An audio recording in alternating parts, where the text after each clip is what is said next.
All throughout his training.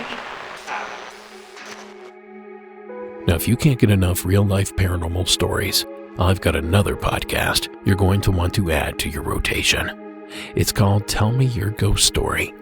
Each episode, host Cassie Askin invites guests to share their unexplainable encounters in their own words, from haunted houses and strange creatures to messages from beyond and UFO encounters in the sky. Some stories are terrifying, some are heartwarming, and some might just change the way you see the world. For example, there's David, who thought he delivered mail to a swanky hotel in downtown Los Angeles, until he later found out the place had been vacant and condemned for years. Or Jordan, who woke up in a historic English inn to see a small, goblin-like figure peering at her, and whatever it was, it followed her home. And Ivy, who began receiving messages from her fiancé after his sudden passing, until the night a second voice came through. It was a young girl who said she'd been murdered, sending Ivy down a years-long path to find justice through police investigations and courtrooms. Cassie isn't looking for answers or theories, just stories that are sure to haunt you. So whether you listen for the spooky, the storytelling, or both, Tell Me Your Ghost Story has you covered. Listen to Tell Me Your Ghost Story podcast now on Apple Podcast, Spotify, or your favorite podcast app. Distance never seemed to be an issue with him.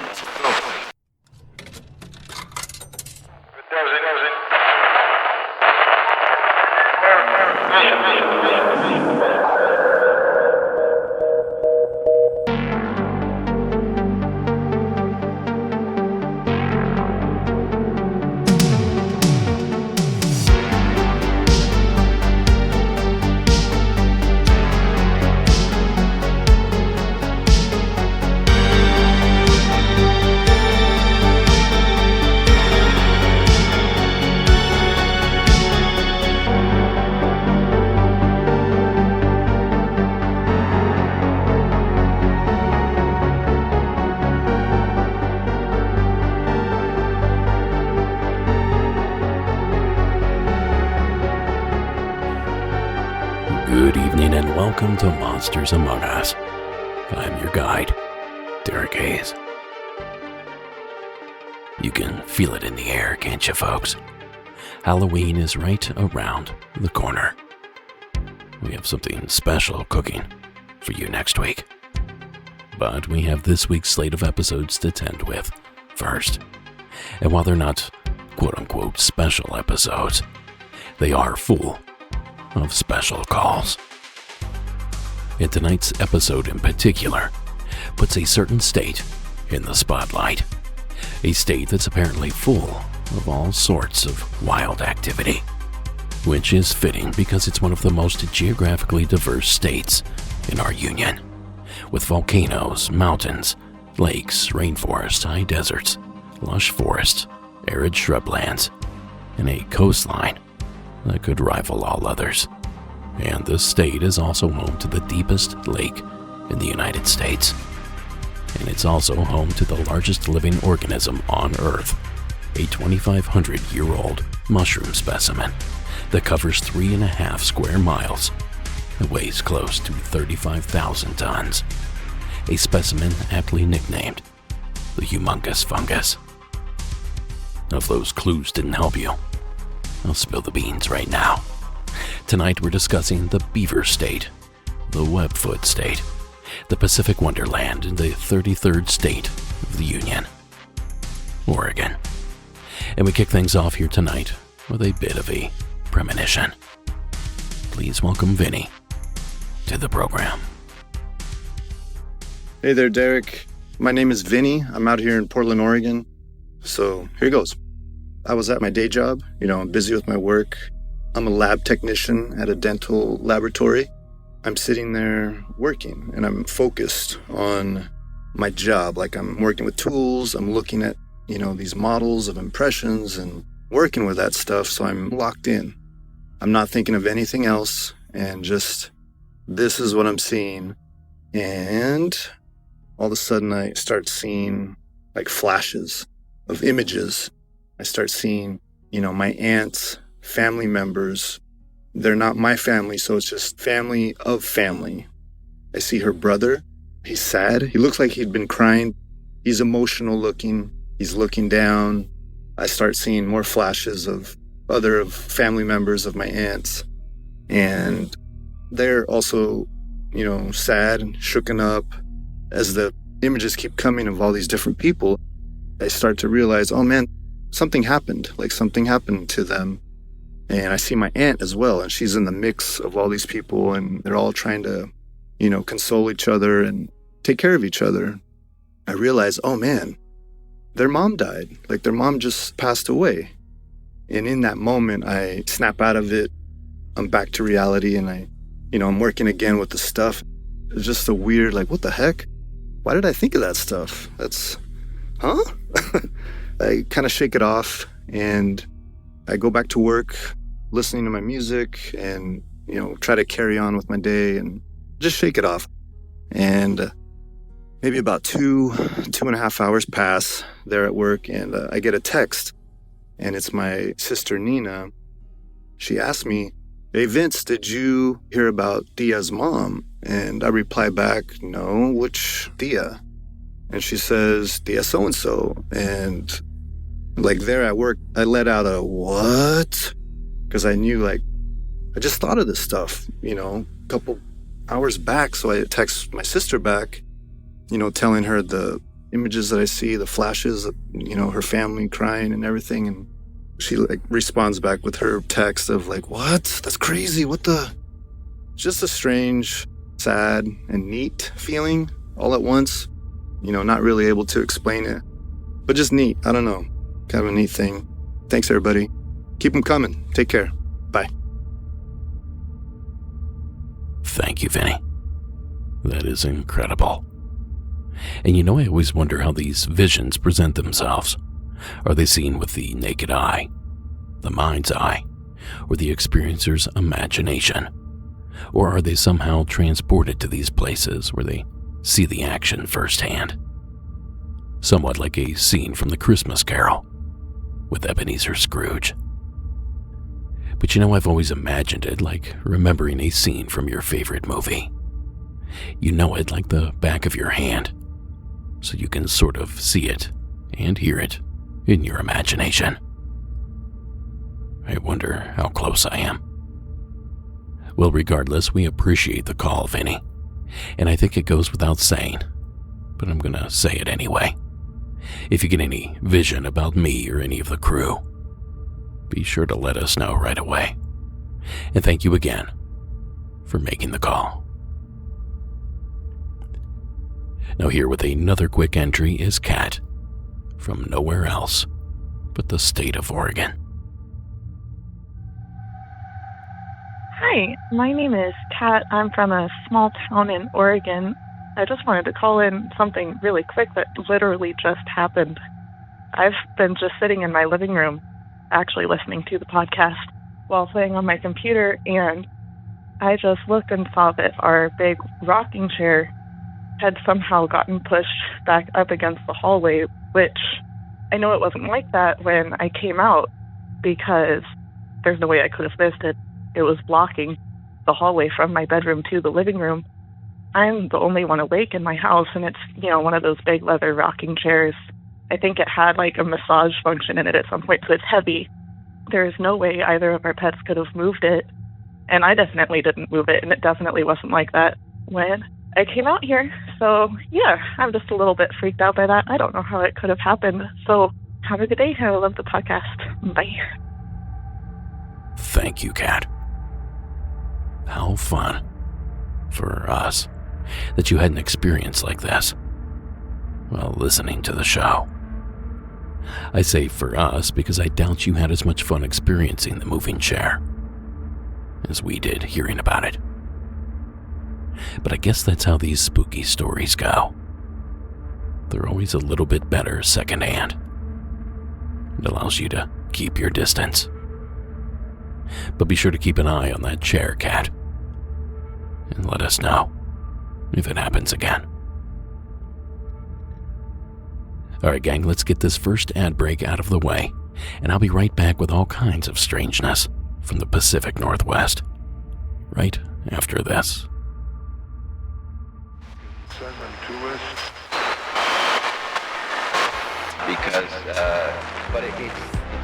Having a small business means you have to wear many hats, but sometimes you really need an extra pair of hands.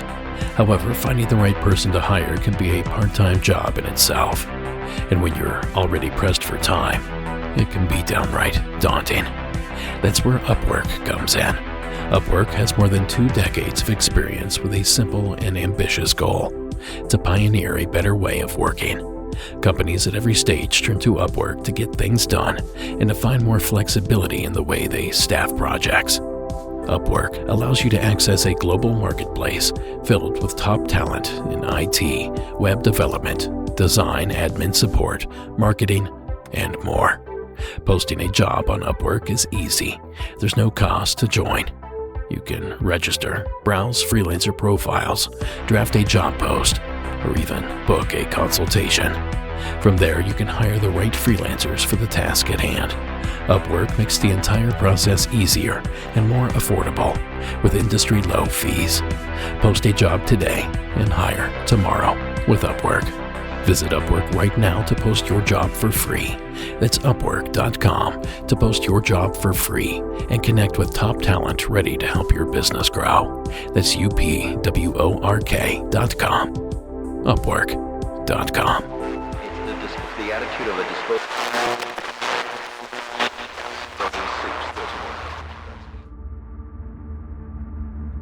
Now, I'll be honest here. I really expected more UFOs and more monsters out of the state of Oregon. But that simply isn't how the numbers panned out. Not to say that we won't dabble in those experiences later on, but I will say that they don't exist in abundance here this evening. Instead, we have a heaping helping of haunts and ghosts, and a number of extremely strange entries that kinda don't fit in any other category. And we have one of those coming up. But first, this ghostly entry from Gavin. Welcome to the show, Gavin. Hey Derek, this is Gavin out of Oregon. This happened around January of this year. I've always been pretty in tune with frequencies and paranormal stuff. My aunt, she's kind of a medium. She talks about a lot of this stuff with me, but not a lot of stuff happened to me up to this point. I've always had like feelings of presences or whatnot around, and we had these talks, me and my aunt and my grandpa. He passed away before I was born, and she says that I'm very in tune with him, and he's always trying to communicate with me through like electricity and whatnot. But this happened, I was doing homework on my counter. It's facing the kitchen. It's all in one area in one room. And next to my fridge, to the left, if you're facing towards the east, the door, fridge, and then the counters. And the cabinets have underlights under them. Well, the light underneath started flickering, and I just didn't think of it as just a regular light, that flickers, whatnot. Well, the light underneath the cabinets, there's like 6 cabinets all in a row that loop around to the right that head into my bedroom. And the first light started flickering, and then the next light underneath it started flickering, and the next one followed. It was kind of like a trail, kind of like Stranger Things, the show where like the lights would be like a trail, and the trail light kept going, and then it got to the last cabinet before my door into my bedroom, and the door like slightly cracked open after the last light flickered, and I looked into the door, and there's nothing in there, but the door slowly opened, and I was like stuck there just watching the door open by itself, and no windows were open, obviously, because it was winter time. And I went and talked to my aunt about it the next day, because she can communicate through things like that, and she said that it was definitely my grandpa.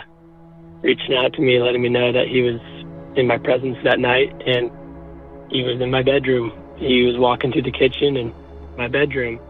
I just thought it was a pretty good story. I appreciate everything you do. You get me through my day at work. And thanks, Derek. Keep it up. Bye. Thanks, Gavin, for calling in. A lot of psychic ability up in the Beaver state. And as you're about to learn throughout the episode, a lot of loved ones reaching out from the other side. We appreciate you calling in, Gavin, with what we hope is a touching tale. Now, gang, if you too have a story you would like to share here on the program, give our hotline a call at 888-608-NIGHT. That's 888-608-NIGHT. Or you can record your story as a voice memo and email it to me at monstersamonguspodcast@gmail.com. And of course, we're always accepting calls from the little ones over on our sister show, Monsters Among Us Jr.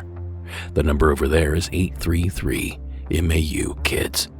Or you can email us at monstersamongusjr@gmail.com.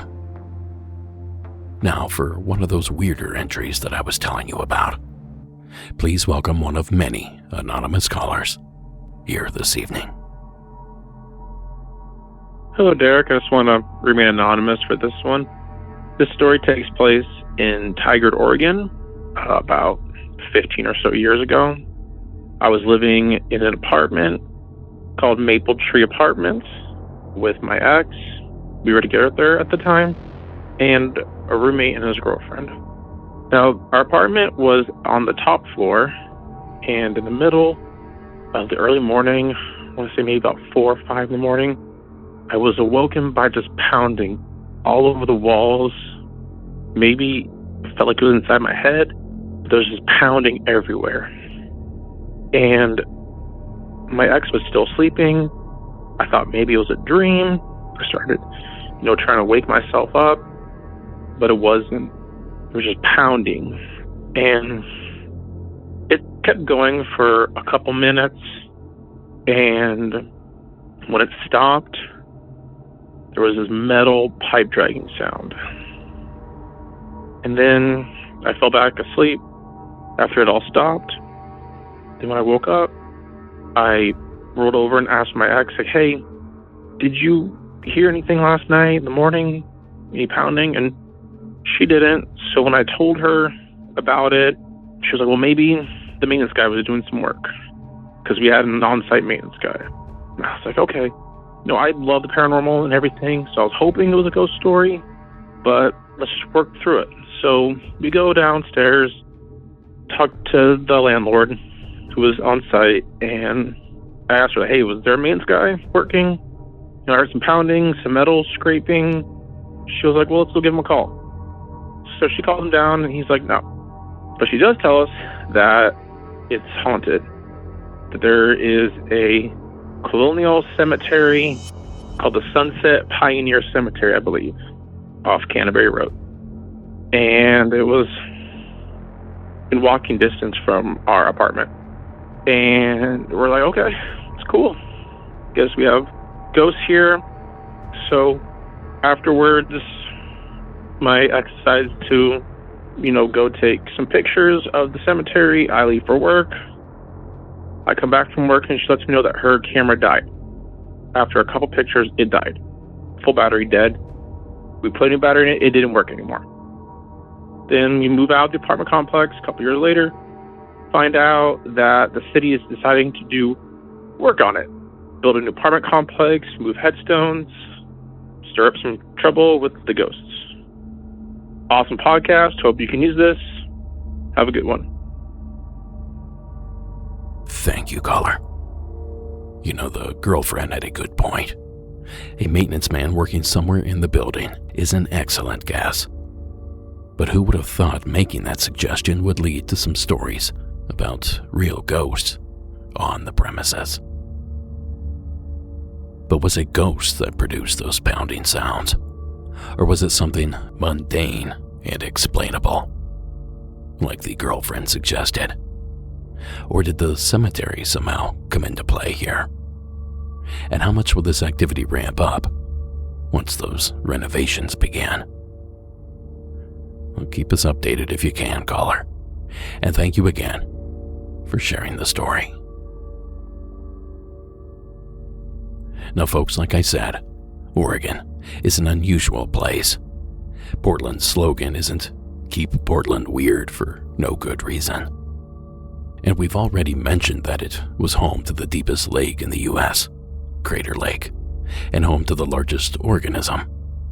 But did you know it's also home to the world's largest barbershop pole?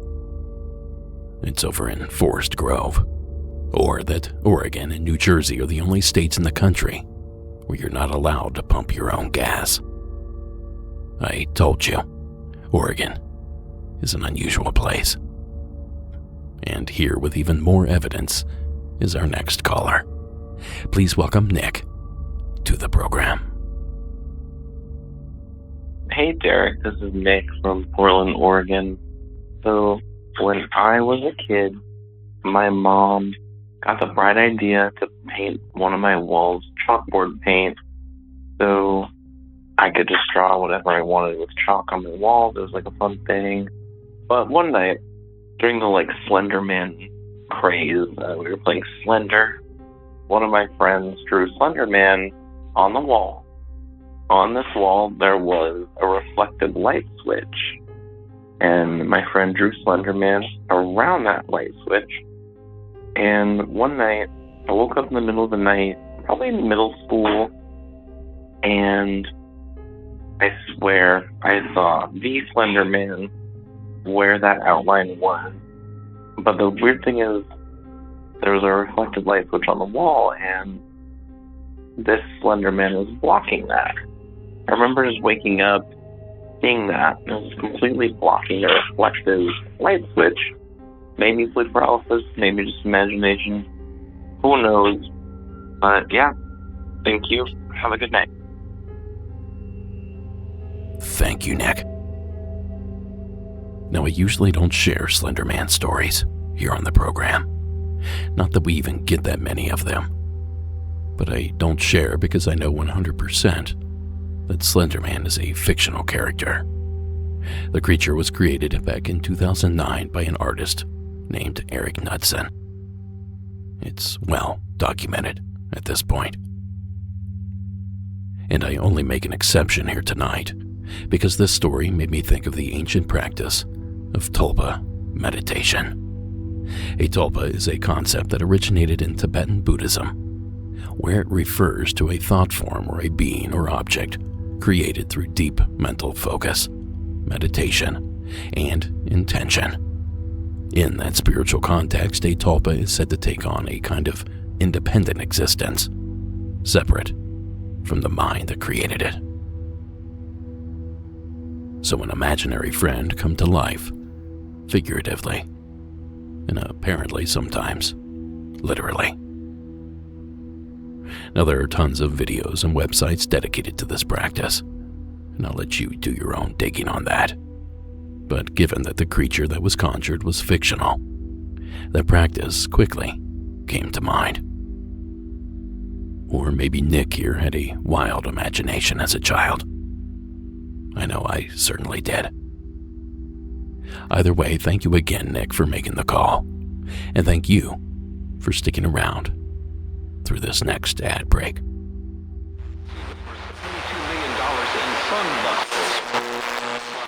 I really didn't expect to see that. Our favorite time of year is in full swing. We love it because it's spooky season, but also because it's the start of cozy season, which means it's the perfect time to slide into some Bombas. You know, Bombas, right? The most comfortable socks, slippers, and underwear out there, made from premium materials that actually make sense for this time of year. Think merino wool that keeps you warm when it's chilly, but cool when it's hot, and Supima cotton that's softer, stronger, and more breathable than regular cotton. And Bombas has more than socks.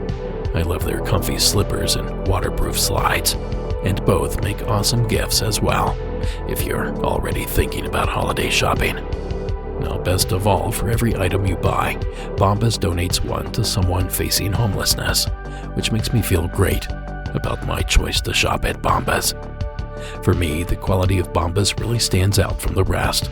It makes sense that they offer a happiness guarantee, which means if you're not 100% into what you've got, they'll make it right. No risk, all reward.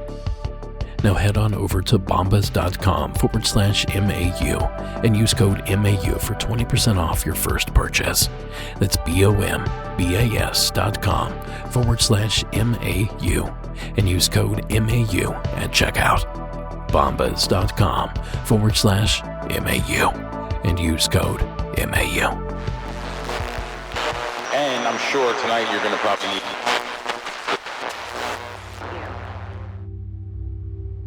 Now, do you want to hear something that'll make your skin crawl? Please welcome Robin to the show.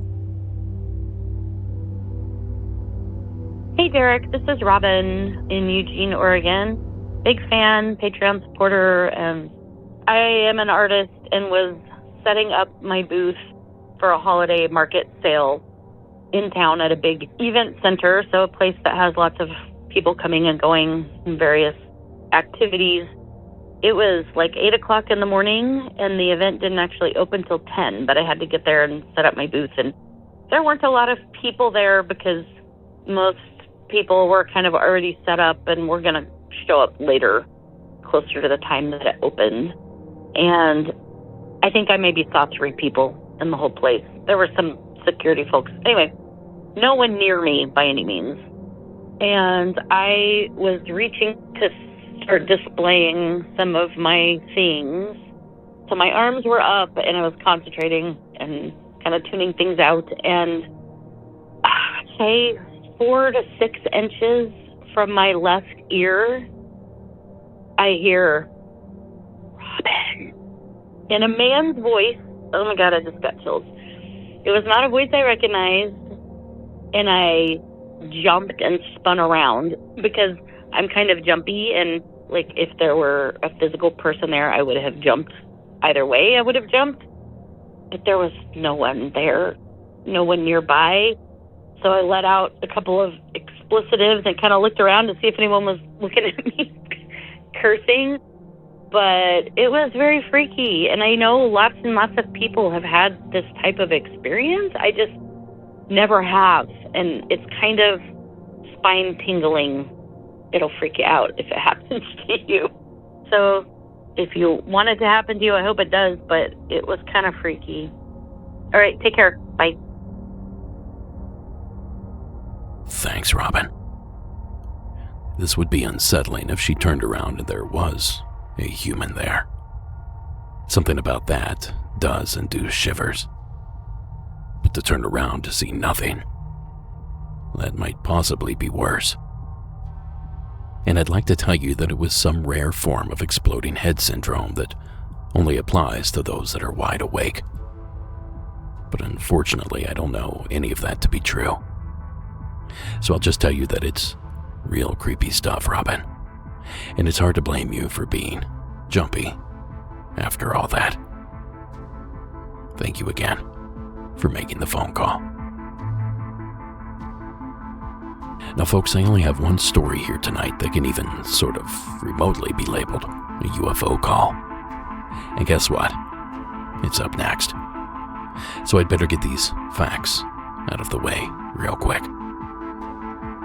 According to the National UFO Reporting Center, Oregon ranks 12th in the U.S. for UFO sightings, 3,745 reported, the most recent being from September 27, 2025, a large gray orb floating through the air in the Dalles.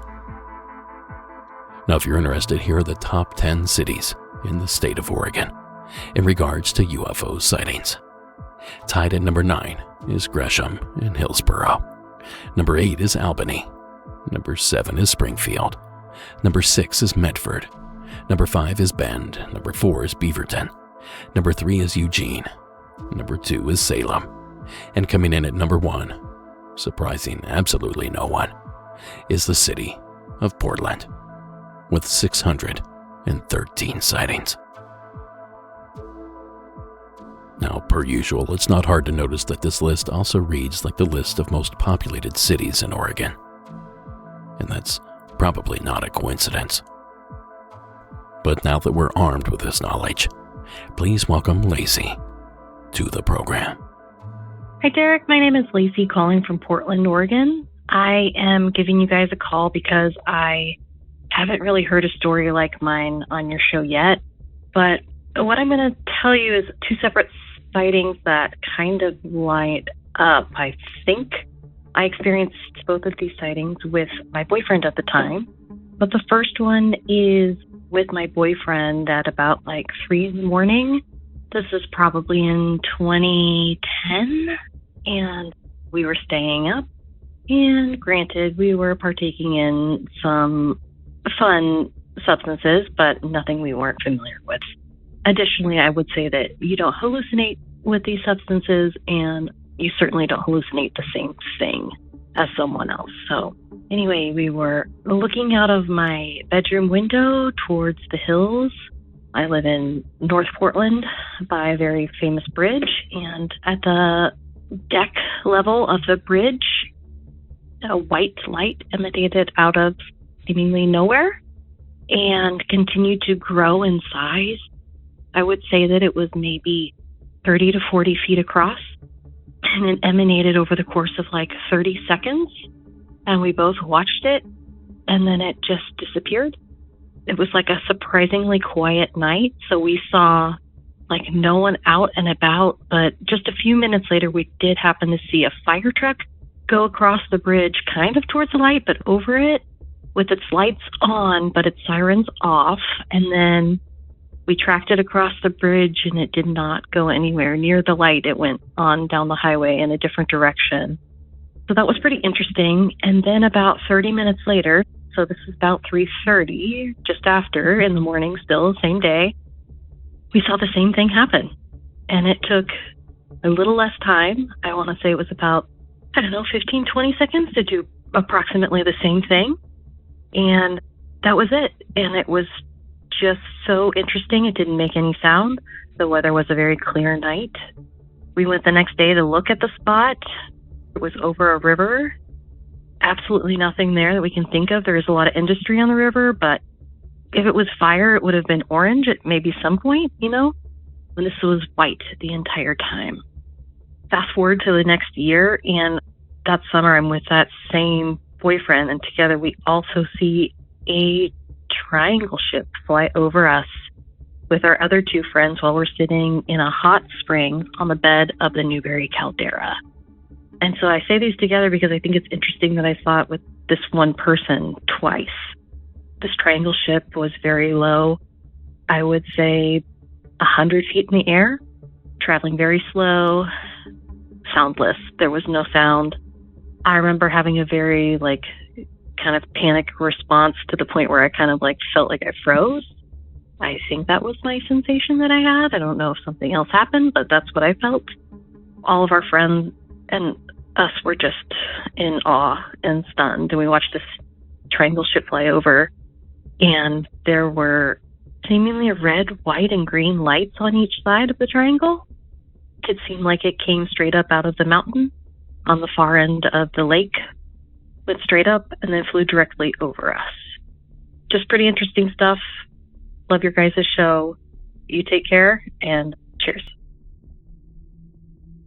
Thank you, Lacey. For being ranked number 12 in the U.S. for sightings, I had to dig pretty hard to find this one story on the subject. So that leads me to wonder, exactly where are all the UFO calls out of Oregon? You folks are awfully quiet. Now, as for Lacey's sighting, I couldn't tell you if the two were related or not, or if the connection there was the ex-boyfriend.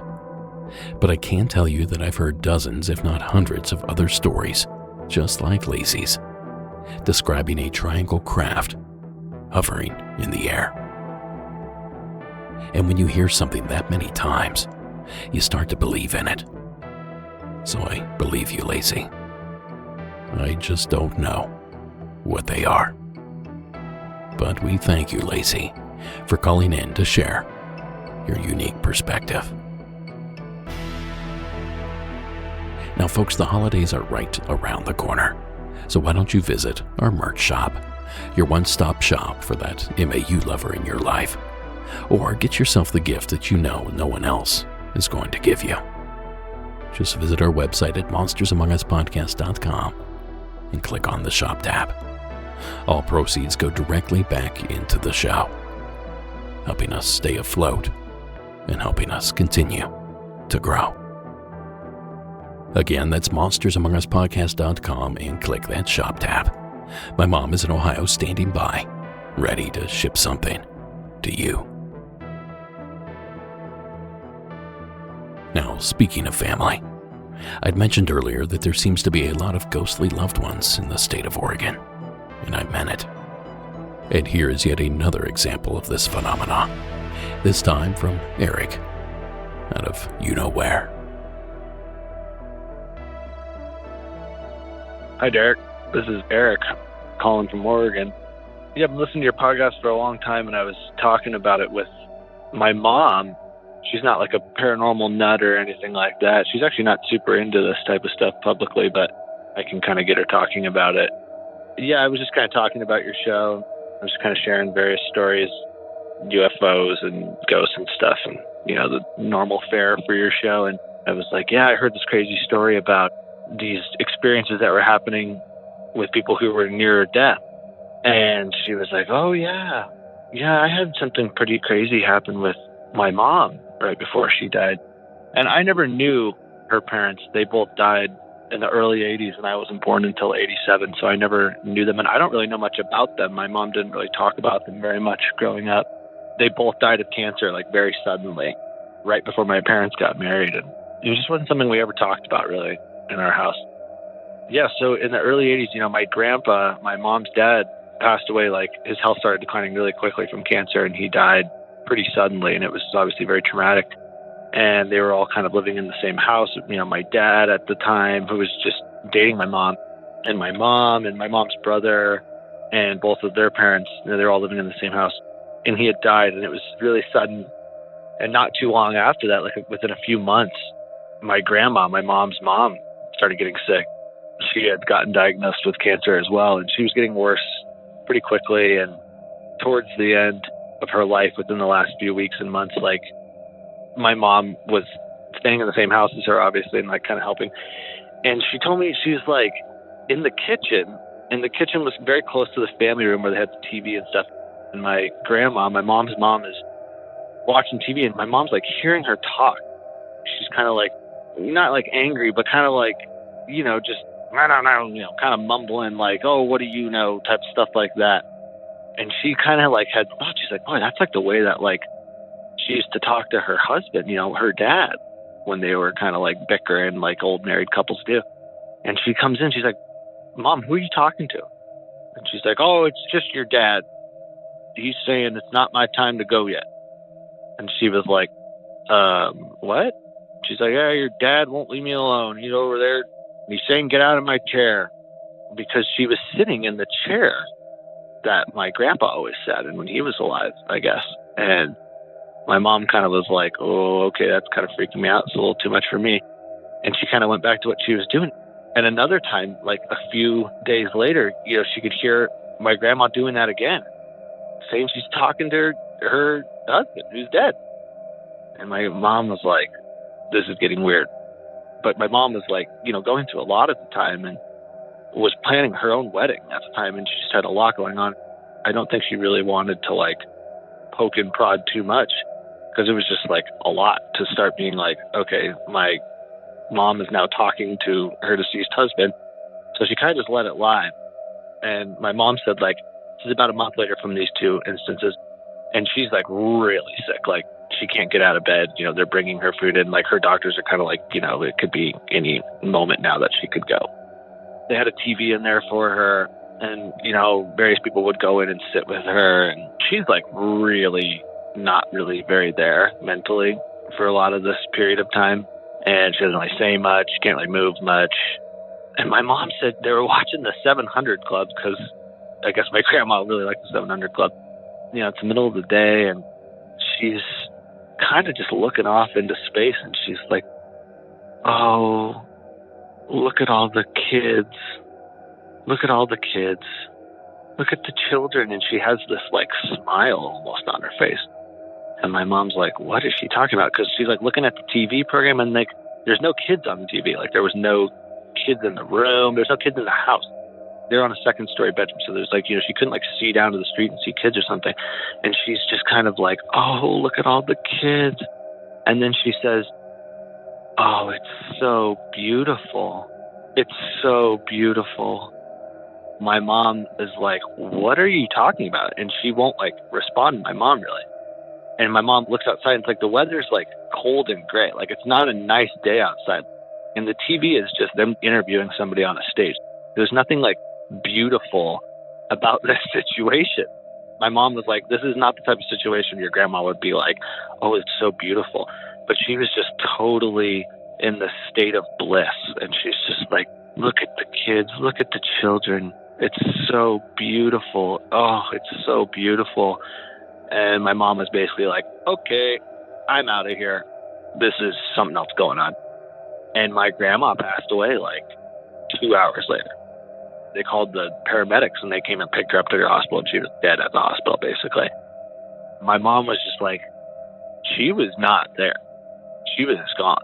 Like what she was talking about, these kids and it being so beautiful, like that was not where we were. She was for sure gone. And she's like, I think she was, on the other side and experiencing the other side for the first time and having her soul kind of leave her. And man, that was just such an insane conversation to have, because like I said, like we never talked about my grandparents when I was a kid. And I really have your podcast to thank for it. But I hope you have a great day and a great evening. And thanks so much for the pod, Derek. Bye-bye. Thank you, Eric, for taking the time to call. That one gave me a chill, even though I've heard hundreds of stories just like it. Stories about the dying seeing loved ones, pets, or even beautiful images as they are about to pass, interacting with someone or something that no one else in the room can see. As unnerving as these stories tend to be, in a weird way, they give me a bit of hope.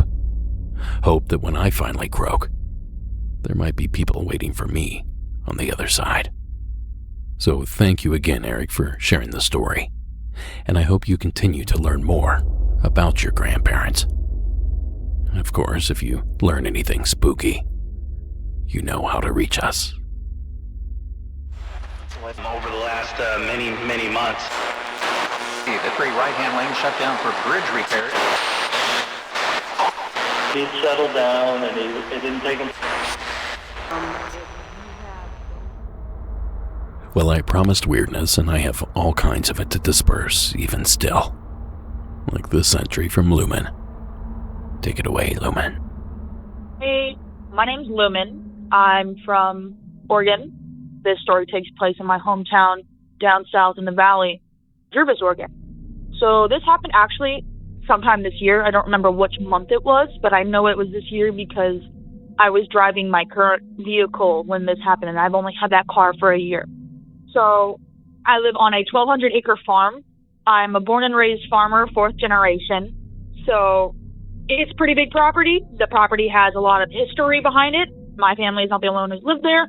The founder of our town's lived there. We had several other people who have lived there before us. So it's a lot of history. So anyways, I had just gotten home from work. It was 9 o'clock at night, and I had realized I had left my mail in my car. And so I was going to take it out to my mom because she gets mad if I don't take the mail to her. I'm walking the mail out from my house to my mom's office, which is like pretty good distance away from each other. It's 9 o'clock at night, pretty dark out. The moon's out, everything's great, weather's fantastic. So I'm walking out, nothing happens. The pathway's lit up, we got the shop lights on, hand her the mail, and I'm heading back.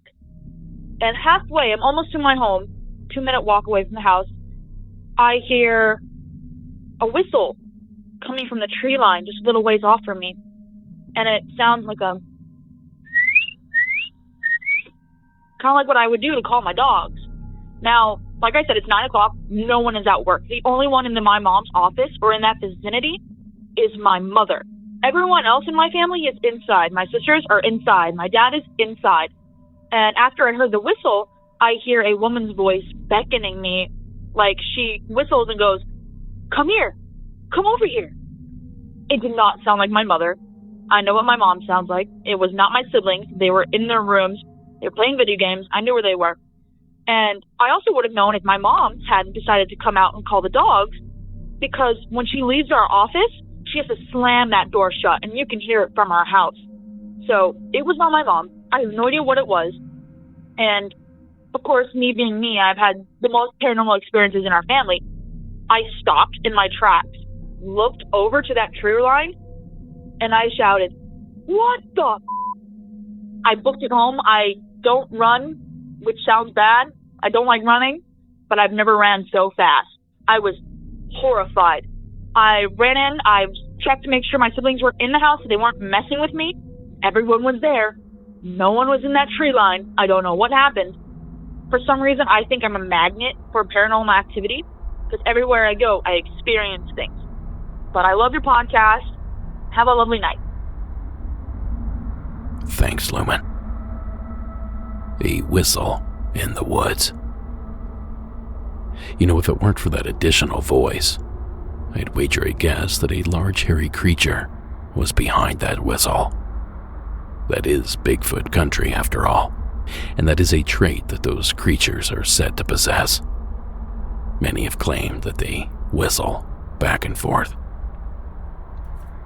And speaking of Bigfoot, given that this episode is on the state of Oregon, I had to dig up a Bigfoot story to share with you all. Why is that, you might be wondering? Well, that's because the BFRO, the Bigfoot Field Researchers Organization, listed Oregon number 6 in popularity when it comes to sightings of the creature. 261 reports since they started keeping track. So of course, we had to push play on a Bigfoot story. So please welcome another anonymous caller to tonight's show. Hi, Derek. I live in Portland, Oregon. It is October 4th. It is 3:30 in the morning, and outside my window, it faces the back of the house, and there's a really small wooded area and a creek. I went to bed probably around 1 a.m., and I could hear a faint whimpering outside my window. I remember thinking it was like a sad puppy or something, so I was falling asleep thinking, "Oh, poor puppy." But fast forward to now, my cat sleeps on my belly, and she had jumped up and ran to my window, and that whimpering sound now sounded like it was right outside my window. However, along with the whimpering, it was like snarling and snorting all in one breath. Like all these crazy noises. And I could also hear slosh, slosh, slosh, like something bipedal was wading its way through the creek. I had just spent the last 4 minutes listening to different kind of like injured coyote noises. Doesn't sound like anything I've heard. I have never heard anything like that. It scared me enough to run and lock my window. And I am a Monsters Among Us fan, so my brain is going to like Wendigo or maybe a not deer. I'm not really sure, but I know that you might be able to help me figure it out. I have never heard any sound like that before, and legitimately made me scared. Alright, thanks for your time. Thank you, caller. Now, how was that a Bigfoot call? I can hear some of you asking. Well, it sure was. I mean, all the telltale signs are there. Our caller described the footsteps she heard in the water as bipedal, Outside of humans, there aren't too many bipedal creatures running around the woods of Oregon. Certainly not of that size. And she'd also mentioned the growling sounds. Obviously something big and mad. And, as it just so happens, the Beaver State is home to a well-known, semi-aquatic, and apparently albino Bigfoot that matches this description perfectly. The Conser Lake Monster. A cat-eared, web-footed Bigfoot-like creature said to haunt the lake since the early 1950s. And the dog, well, here's the gruesome part. There are numerous stories floating around of Sasquatch or Bigfoot attacking, chasing, or even killing dogs. Apparently, the two species do not get along.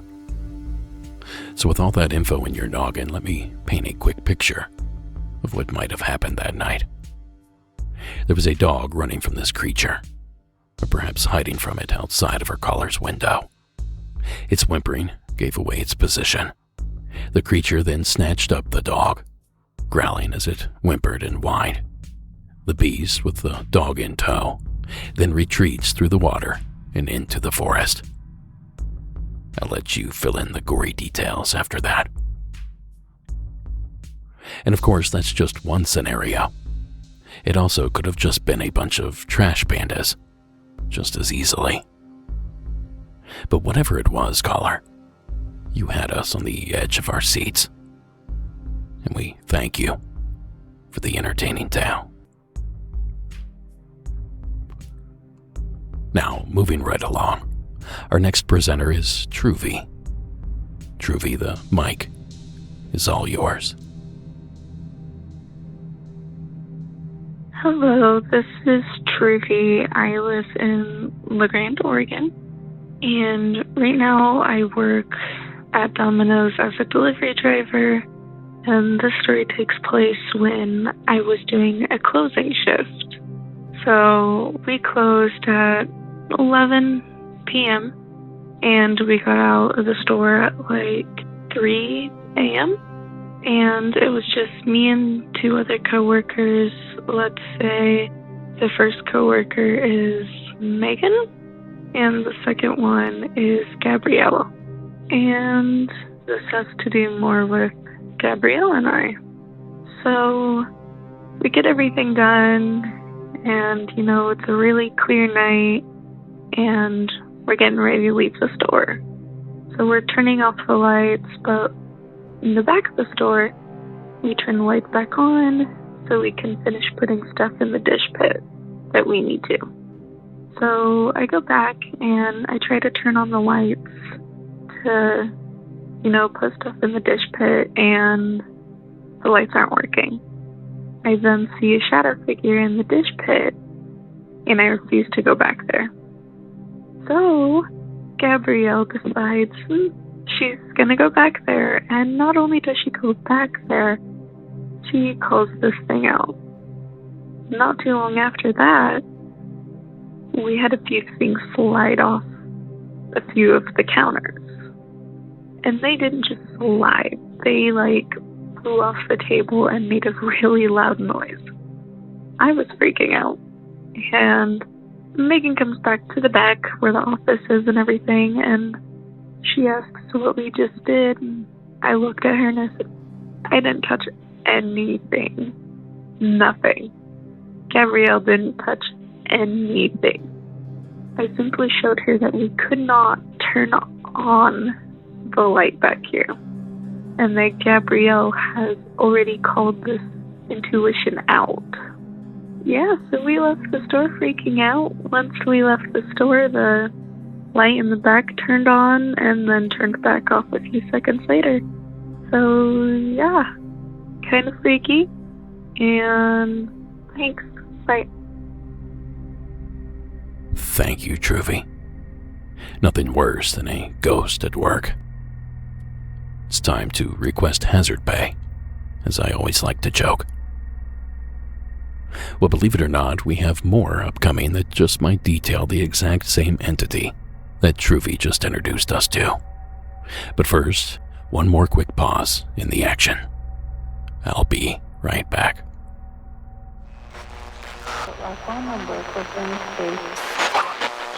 Like you know to check the weather first. Thank you for the wonderful work that you do. Okay, like I said, I have more on the activity Truvy just reported. Additional experiences by none other than her own mother. Please welcome Sammy to the program. Hi, Derek. My name is Sammy from Northeastern Oregon. I'm calling about a instance that happened to me around 2018 or 19. I believe my daughter Truvy has already called in about the same character, not the same instance.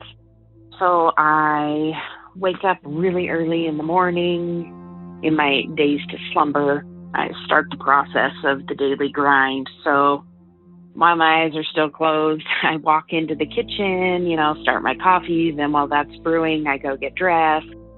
This morning, I walk into our kitchen. I grab the empty pot of coffee, go over to my sink, fill it up with water, turn around, and my son is, like every creepy little child, standing right behind me to the point where I almost trip over him. I kind of do one of those fake out basketball moves to not knock him over, but turn around really quick. And once I get a couple feet away, I'm turning around to say, hey, what are you doing? You're scaring the crap out of me. And there's no one there. When that happens, of course, I am completely awake at that point. I go put my coffee down, run to my son's bedroom, and he is out like a light. I can't even wake him up. So I know it wasn't him. And I thought, oh my gosh, I believe I just saw the ghost of a little boy. So I go running to my daughter Truvy's room. We're very paranormal savvy people. And I say, hey, Truvy, wake up. You're never going to believe what just happened to me. Like, I'm a little creeped out right now. And she's really tired and groggy. And she's like, Mom, what's going on? And I said, I was just making coffee, and I thought your brother was standing behind me. I almost tripped over him, but it was not your brother. And she said, well, what did he look like? And I was like, no, I'm not playing this game. I know that she had a little boy that she had seen in her bedroom and around the house. And I said, now I want you to describe to me what this boy is that you've been seeing. Now, I never told her what I saw, but what I saw was, I would say, probably maybe 10-year-old boy. He was blonde. He had a bowl cut, haircut, orange and white striped, total 70s, late 70s, early 80s t-shirt. He had pants. I can't remember if they were jeans or khakis, but I remember the Converse shoes. And he was just standing directly behind me, staring straight up at me, as any kid would do. And when I asked my daughter what this boy looked like, she, to a T, described what I saw. And she goes, well, Mom, that's William. He's in my room every night. He stands at the foot of my bed, and he says, hi, Mom. So this is one of many instances, paranormal-wise, that have happened just in our current home. We've been living there for 14 years, and it has opened my eyes.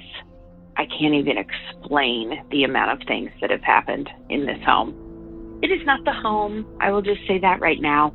It is a combination of my daughter and I living in the same household.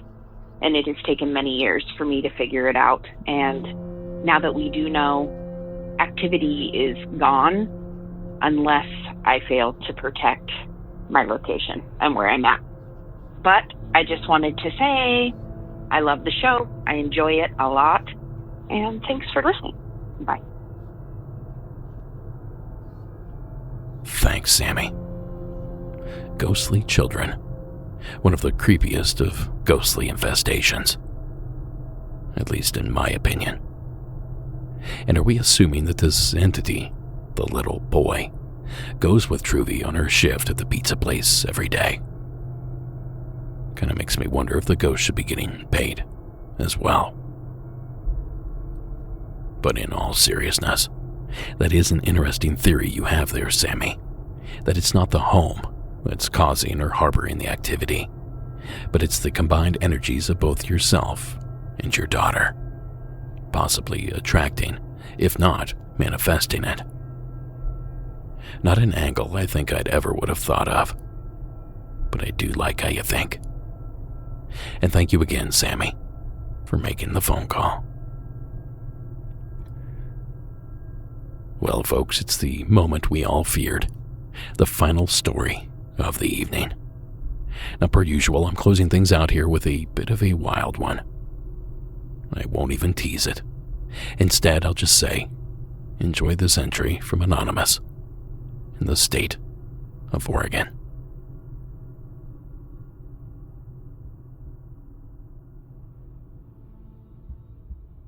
Hi, so I'm a first-time caller, and I wanted to recount a totally unexplainable situation that happened to me when I was about 8 years old. So, first of all, just for some context, I come from a family of scientists, total skeptics, don't believe in the paranormal or anything like that, and they are to this day pretty stumped by what I witnessed. So, it was probably in 1997 in rural Oregon, about 30 miles west of Portland, really wooded area. I was outside kind of helping my grandpa with something at the bottom of our driveway, and from there you can see across kind of a wetland area, about 150 yards. There's a really steep hill. At the time there was no driveway, nobody living there, and in fact it's so steep that you really can't walk there.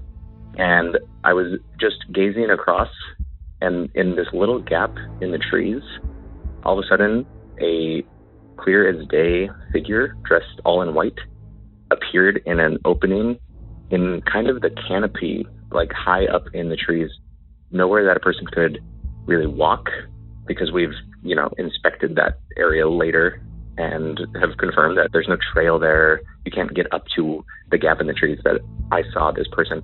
They were completely dressed in white and doing some strange rhythmic dance.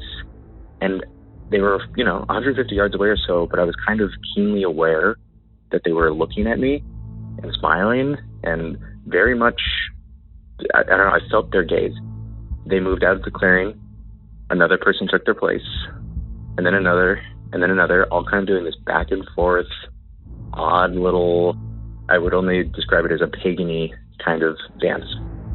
I was stunned like a deer in headlights, pulled on my grandpa's coat, pointed across the way. He actually acknowledged seeing movement up there. It was kind of at the tail end. I wish I had got his attention earlier, but I wasn't at an age where I'm capable of completely imagining my surroundings. These were physically in my reality for that brief period of time. So that is my story. I would love to hear if other people have similar visions of these people. They didn't feel hostile, but it didn't necessarily feel safe either. Can't really explain it. It felt, kind of otherworldly. So yeah, I hope you have more context on this. Thank you so much. Bye. Thanks, caller. I'd love to hear if others have seen something like this as well, because it's downright wild. But sadly, I don't have much more context. But now that this is on my radar, I know to look out for it. Like I said in the opener, Oregon is an odd place, home to Bigfoot, Dogman, Batsquatch, the Medfoot, the Schmooze, which is some sort of peanut-shaped entity. So why not strange, paganistic, floating, dancing people in the trees? What a way to end the program. So a big thanks, caller, for taking the time to call. And a big thanks to you, listener, as well, for joining me here this evening. Because that's going to do it for this installment. Now, Monsters Among Us podcast is written and produced by me, Derek Hayes. Copyright Red Crow Media. Additional support is provided by Sarah Carter Hayes, Delaney Powers, and Connor Ryan. All media used in this production is done so under the protection of fair use. Be sure to like us on our social media accounts, give us a like and follow on YouTube, join our Discord server, and leave us a rate and review wherever that sort of thing is possible. Don't forget you can catch the show every Saturday evening at 10 p.m. Eastern on the UnX digital network.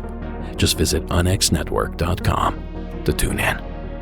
And finally, tonight's score was provided by Iron Cthulhu Apocalypse, Co.eg Music, and Carl Casey at White Pat Audio. Now don't forget about the film. BorregoTriangle.com is the place to go to learn where you can watch for free, in the US at least. And yes, the film is finally available overseas as well. All that info can also be found at BorregoTriangle.com. And if you would, join us in the Beyond.